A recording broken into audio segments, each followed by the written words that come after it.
বয়স তখন আমার বড়জোর 18 কি 19। উচ্চ মাধ্যমিকের শেষ ব্যবহারিক পরীক্ষাটা দিয়ে ফুরফুরে মেজাজে বাড়ি ফিরলাম। তখন কি জানতাম যে আর কয়েক মুহূর্ত বাদেই আমার জীবনটা একদম পাল্টে যাবে। ড্রয়িং রুমে একজন অপরিচিত ভদ্রলোককে বসে থাকতে দেখলাম বাবার সাথে। বাবা আমাকে ইশারায় ভিতরে যেতে বললেন। ঘরে ঢুকতেই মা এসে হাতে একটা শাড়ি ধরিয়ে দিয়ে বলল তাড়াতাড়ি তৈরি হয়ে নিতে, পাত্রপক্ষ দেখতে আসবে। বাকরুদ্ধ হয়ে গেলাম আমি। মাত্র কয়েক ঘন্টার মাঝে আমার জীবনের মোড়টা পুরোই ঘুরে গেল।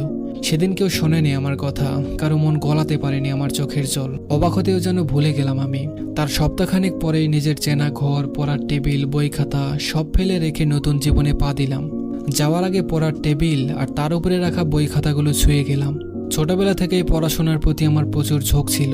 তা দেখে মা বাবা বলতেন, তোর ভাইকে দিয়ে তো পারলাম না, তোকে আমরা ডাক্তার বানাবো। সেই মা বাবাই সময়ের সাথে কিভাবে পাল্টে গেল। উচ্চ মাধ্যমিক পার হতে না হতেই আমাকে কাঁধ থেকে ঝেড়ে ফেলে দিল। মাঝে মধ্যে বাবাকে একটা প্রশ্ন করতে খুব ইচ্ছে করে, কিন্তু সাহস হতো না। খুব কি বোঝা হয়ে গিয়েছিলাম তোমাদের উপর। আমার শ্বশুরবাড়ির লোকজন সাফ সাফ মানা করে দিল আমার পড়াশোনার ব্যাপারে। বিয়ের 3 মাসের মাথায় আমার উচ্চ মাধ্যমিকের ফলাফল হাতে পেলাম। গোল্ডেন পেয়ে পাশ করেছি। শুধু তাই নয়, আমাদের কলেজের মধ্যে সবার মাঝে নাম্বারে এগিয়ে আমি। কিন্তু কি লাভ তাতে? সেদিন শুধু চোখের জল ফেলা ছাড়া আর কিছু করার ছিল না।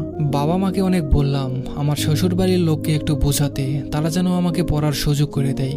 কিন্তু তারা বললেন বিয়ে হয়ে গেছে, আর পরে কি হবে? এমন তো নয় যে রোজগার করে সংসার চালাতে হবে। বিয়ের 6 মাসের মাথায় জানতে পারলাম আমি অন্তঃসত্ত্বা। তখন সব বলে সংসারেই মন দিলাম। আমার স্বামীর মন আমি কখনোই পুরোপুরিভাবে পাইনি। তার শুধুমাত্র প্রয়োজনে ছিলাম আমি, কিন্তু প্রিয়জন হয়ে উঠতে পারিনি। প্রেগনেন্সির সময়টাতে নাকি স্বামীরা স্ত্রীদের অনেক যত্ন নেয়, কিন্তু আমি যত্ন তো দূরের কথা, উল্টে আগের চেয়ে আরো বেশি অবহেলা পেতে থাকলাম। শ্বশুরবাড়ির লোকজনেরও এমন ব্যবহার ছিল যেন আমি যে তাদের ঘরে এসেছি। বাবা মাকে বললেও সেই একই কথা। এরকম একটু অশান্তি লেগেই থাকে পরিবারে। আমার বড় মেয়ের বয়স যখন 3 বছর, তখন আমি আবারও অন্তঃসত্ত্বা হলাম। ভাবলাম এবার হয়তো মেয়ের বাবা একটু হলেও স্বাভাবিক আচরণ করবে, যত্ন না নিক, অন্তত পাশে থেকে সাহস যোগাবে। কিন্তু এবারও আমাকে ভুল প্রমাণিত হতে হলো। নিজের ভরা পেট নিয়ে বাড়ির সব কাজ করতাম, মেয়েটারও ঠিক মতো খেয়াল রাখতে পারতাম না। মেয়ে যখন বাবার কাছে যেত তখন দূর দূর করে তাড়িয়ে দিত। নিজের সন্তানকে যে কেউ এভাবে অবহেলা করতে পারে সেটা নিজের চোখে না দেখলে হয়তো বিশ্বাস করতাম না। ধীরে ধীরে তার এমন আচরণের কারণ জানতে পারলাম, সে পরনারীতে আসক্ত। আগে মাঝে মাঝে একটু কথা কাটাকাটি হলেই আমার গায়ে হাত তুলতো, কিন্তু আমি যখন সত্যিটা জানতে পারলাম তখন থেকে সেটা আরো বেড়ে গেল। সেদিন কথা কাটাকাটির এক পর্যায়ে আমাকে জোরে ধাক্কা দেওয়ায় টাল সামলাতে না পেরে নিচে পড়ে গিয়েছিলাম। রক্তে সারা ঘর ভেসে গেল। তা দেখে মেয়ের আমার সে কি কান্না।